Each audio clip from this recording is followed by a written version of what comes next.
Türkçe olimpiyatlarında zat halinize takdim edilen.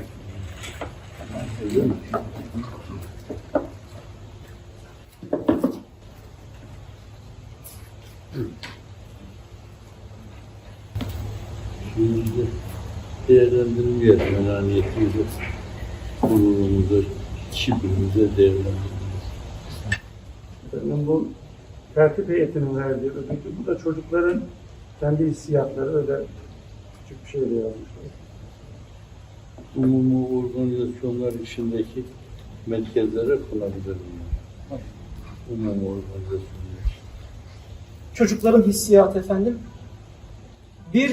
Biz dünya çocuklarına yepyeni ufuklar açan Fethullah Gülen hocamıza şükranlarımızla. Hoca fazla geliyor. Turu budanın arasında.